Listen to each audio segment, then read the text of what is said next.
Hey, what's up, guys? Coach Mac, Play Fast Football. Just want to give a shout out to all the guys that have been watching and making the channel grow every day. I appreciate all your support.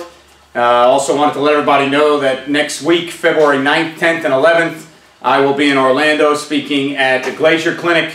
I will have 3 offensive sessions, one on tempo, one on 2-back zone tags, and one on, I believe, RPOs, and then I will have a defensive session, and it'll be split field coverages. Then it'll be blending 4-2-5 or even fronts with 3-4 odd stuff and 3-3 stack odd stuff, and then it'll be 6-man pressure stuff. I'm going to talk a little bit about hot pressure and then how we kind of mix in that hot pressure with some zero pressure stuff. And then Sunday morning I'll be doing 2 sessions on wide receiver play, stance, start, mechanics, and then using access throws and RPOs to help keep your wide receivers involved, because most of you that are coaches know that they really don't like to block all that much. So we can kind of get the best of both worlds, where we can keep them involved by making them part of the run package so that we can hopefully get maximal effort from those guys every time. I'd like you guys to check out Game Time Strategy, which is a sideline replay system. It is the most reliable and most advanced sideline replay system on the market. I will be using it with my football team next season, so you guys can check out. I'm going to put a link at the bottom for you to check out and go directly to Game Time Strategy site. Also check out Just Play Sports Solutions. I am now using their software, and it is absolutely phenomenal. I wish I was a little bit better with the technology side, because I'm not the greatest with playbooks and computers and drawings, but they have been helping me out tremendously, and I'm actually going to use it. I'm going to try to use it in my presentations down in Orlando and have some different things drawn up and kind of mix some things up with the split field, with my split field presentation that that I've done in the past. I'm going to kind of incorporate some ways that you can get even a little bit more involved with your split field stuff to help you with defending RPOs, especially versus 2x2 sets. So got a lot of good things going on, and I also have 2 chalk wars, I believe, in Orlando that I'm doing. I've got 2 or 3 in Tampa that I'm doing, and I've got 2 or 3 in Atlanta that I'm doing as well. So I'm excited about those chalk wars coming up. So I've got 10 sessions this week coming up in Orlando. So if you're in the area, go into the Orlando clinic. If you watch the site, if you like any of the information, all right, come on down, check it out. And anybody that's there, I'd love to talk some ball with you. I'm always willing to share ideas and learn some new things, and just kind of exchange ideas on everything from practice planning to off-season weight room stuff to offense, defense, special teams, and whatever you want to talk about. If it's football, I can probably talk to you as long as you want to talk to, and I can probably listen as long as you would like to talk. So got a lot of things going on. Put a little note on Twitter today. I think it would be an interesting idea to maybe get a clinic together in the future. I've talked about doing a play fast clinic, but what I've also been thinking about doing was maybe a little clinic in the future similar to the way the chalk wars are going down, but maybe we just do a clinic with this old bad boy right here, where everybody gets up and you draw what you want to draw with your markers, and you explain it to somebody, and you teach somebody on a whiteboard without all the fancy technology that we have nowadays. Sometimes you get lost in all that stuff, and then when you go to clinics sometimes, if Wi-Fi isn't great, or there's 9,000 people using the hotel Wi-Fi code and everything gets kind of, all jammed up with internet space and internet capacity, and everything's running slow, and then you can't get to video. Back in the old days, 20, 30 years ago, you'd go to a clinic, a guy would have, all right, an overhead projector and a marker, and he would go to town drawing things up, and you never had to worry about anything freezing. You never had to worry about anything pausing, or you never had to worry about any latency or lag issues. You never had to worry about any internet issues. It was just you, the speaker, a board. And I threw it out on Twitter, and a lot of people actually responded to it. It was kind of just a joke in a way, a kind of a Friday mood type deal, and a lot of people like the idea. So maybe it's something we can get going in the future and get it to where it's kind of like the old days, where you get up on board, you talk about what you want to talk about, and you explain it, and you've got to be able to explain it to people. And if you've got 45 minutes or an hour, it's 45 minutes or an hour of you teaching. It's not 10 minutes of you teaching and then putting 50 minutes of video clips up there. All right, and for those of you that have been to clinics before, sometimes you know what it's like. Here's the deal with clinics, and I'll even give you a heads up at the one I'm speaking at. If you look at the speaker and the high school they're from and you just search what those people have done, you may miss out on some great speakers, because if you search my name under Orange Park High School, it's going to say we went 1-9 this year. So if anybody searches my name, Orange Park High School, and sees that we went 1-9, there probably won't be anybody in the room. But I've been in plenty of clinics before where I've gone to listen to state title speakers or state title coaches and watch them speak, and I got in a room and I sat down and watched 4 verticals with a 6'3", 5-star Division I dude jumping over 4 people.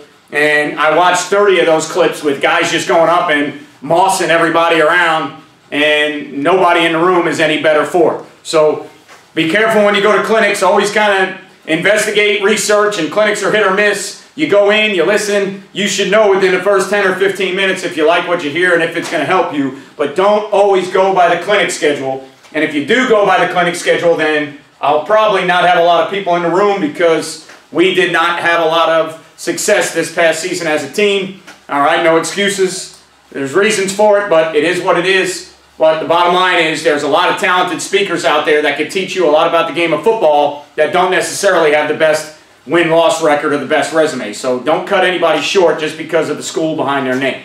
All right. One of the ideas that I wanted to do today, I have covered this before. It's nothing new to any of you that have watched any of my videos before. But what made me think about it and kind of recovering it was 2 thoughts. One, when you do the chalk wars, Glazier emails you the scenarios that might be in each situation. One of the scenarios they emailed me brought this play to mind, and then also I had a guy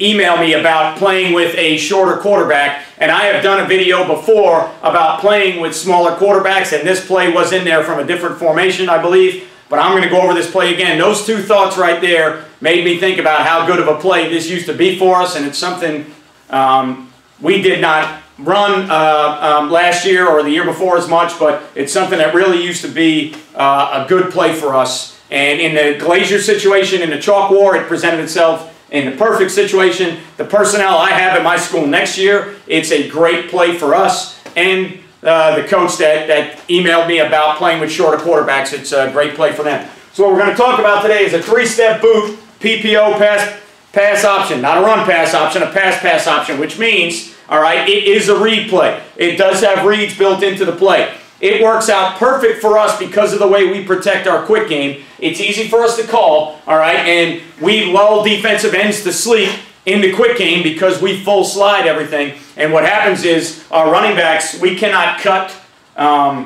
in Florida with our rules. We're National Federation rules, so we cannot cut. Running backs cannot cut the edge. So full sliding for us is a little bit of an issue at times. But our quarterbacks have to understand how quickly to get the ball out, and our running backs have to understand the mindset to attack the edge. But what happens is when we go back to this play, all right, it sets up perfect for us because defensive ends, throughout us running quick game, they start to peek their nose inside of that running back because they really think they can blow that kid up, all right, and then we're able to get the edge. So for us, all right, what we do is we're always going to call the hitch to the side, all right.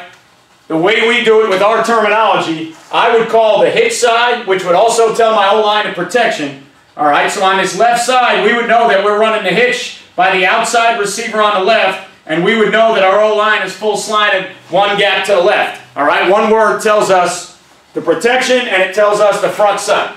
Okay, so we would have, all right, we would have 1 word that would tell us the play, all right, and then we would have 1 word that would tell us the protection and the direction, which built into the PPO, our guys would know, all right, which way the boot is going to go. All right, so, you know, for argument's sake right here, all right, when we are running this type of quick game boot waggle, all right, for argument's sake, if we just call this Bama Liz, all right, for us, if we said Bama Liz, that would tell us that we want to run, all right, the B for the bootleg, all right, and Liz tells us that we're going to run the hitch to the left, all right, our O-line's going to slide to the left, our tailback is going to take the edge to the right, but what he's going to do is he's going to put his helmet outside. In our quick game, which we still do throw, and I think, you know, quick game has been lost over the years because of RPOs and other things, but we still throw a bunch of controlled, rhythm, punch, 1-step quick game. We like to throw hitches, All right, we like to throw fade or vertical by 1 with the out by 2 when we see 2 read. All right, we like to throw double slants versus hard press, man-to-man, or cover 2. So we do like to throw quick game. So with our quick game, we full slide. Our tailback puts his helmet inside. All right, now after a couple quick games, this end right here, who's usually a better pass rusher than my tailback is a pass blocker, he starts to get real aggressive with that. So now that builds into the boot. So the other 3 receivers are all going to run a boot theory. So if we run some type of 3-level boot theory here, all right, and we go a comeback with a corner, all right, and then we bring that on a drag, all right, we'll lose the flat route. So it's not really 3 levels on the front side. It's only 2 levels on the front side, all right, but then we always bring that backside drag across in case our quarterback gets pulled up, maybe by a linebacker in secondary contain. If our quarterback gets pulled up and can't get to the edge, we always put our eyes right to the drag coming back. That's the way I teach my quarterback. So the first thing we're going to do is quick game, punch 1, look at the hitch. If the hitch is there, we will throw it every time. So if you give us a corner that is 5 to 6, 7, 8 yards off and bailing or retreating, we will throw the hitch every time. All right, so the scenario that Glazier brought up is a perfect scenario for it because it's a certain down and distance in a play that you like, and I like to play because if the hitch is there and we want it and we run it right and we pitch and catch, we get the first down. If the hitch is not there, if we get a squat corner, if we get press man, if we get cover 2, if we get some type of robber or some type of 3 deep, maybe a match concept or something where they played a backer that maybe was over, let's say you didn't have this box, let's say maybe you had this box and you had this guy down over 2, and maybe on the snap of the ball he buzzes flats a 1 real hard, okay? Anything that would possibly take that hitch away, all right? If you take that hitch away, it's going to turn into a bootleg for us. So what it does is it gives us the hitch if we want it, and then it turns into a bootleg waggle out towards, all right, our quarterback's throwing hand. You can do it either way. I've done it both ways. All right, this one happens to be going to the right. My quarterback is left-handed. All right, but this one happens to be going to the right. So now we've got the hitch if we want it. If we don't get the hitch, it now turns into, all right, boot game. Puts your quarterback on the edge, changes the launch point, okay, and gives your QB a chance to run. So what you've done is you've packaged 2 different theories. You've packaged quick game in with the boot. You've put your quarterback on the edge, so you've moved him from the pocket. You've changed the launch point by moving him from the pocket, and you've given him the ability to run. Okay? You can run different routes out here depending on what you want to do. All right? You can run the comeback by 1. You can pivot or whip 2 where he comes hard inside, works his way back to the outside to give you that flat route there. All right? If you were 2 back, you know, there's a chance that if maybe you were 2 back and let's say you had a back over here, there was a chance that you could possibly bring the back across and into the flat, and now that is your option in the flat right there. That'll help you get the edge even more because when this back comes across off of this down block, when it full slides, a lot of times when this back comes across and you get this squeeze, he'll try to wrong arm him, he'll slip him, he's already got him sealed because that end went so far down inside the wrong arm, okay? So the 3-step boot, PPO, pass option, great play. I've talked about it before. Just wanted to kind of relive it today because of the chalk war scenarios that are coming up. I feel like in one of the chalk wars I have,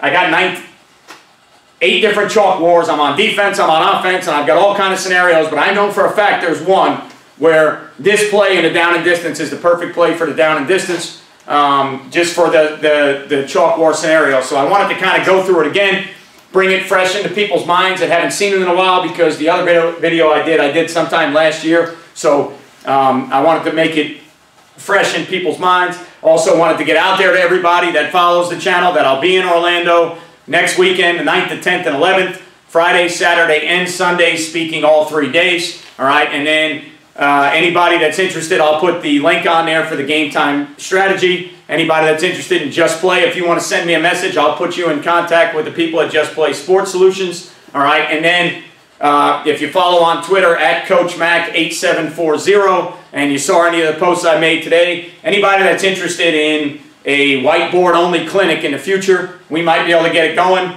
Who knows with this channel now? It may even go national. It may be big enough to go national. All right, so anybody that is interested in that whiteboard clinic, hit me up. Let me know. You think it's a good idea, bad idea? We can get it going. We should do it. We shouldn't do it. All right, you guys tell me. I always listen to comments and emails that I get from the audience, because without you guys, this channel wouldn't be what it is. All right, so Super Bowl weekend, everybody have a good time. If you're an NFL fan, enjoy the game. I will not be watching the Super Bowl. I do not watch the NFL. I'm not a big fan of the NFL. Although the Eagles do some great RPO stuff, the NFL game to me is so far removed from what we do in high school that I really don't learn anything from it, so I choose not to watch it. So I'll probably watch a rerun of a Sting or an AJ Styles or a Kenny Omega match while everybody else watches the Super Bowl. Have fun, all right? Enjoy the Super Bowl. Have a good time. Everybody be safe. Hopefully I see you next week in Orlando. Remember, you don't play well until you play fast. I'll see you guys next time.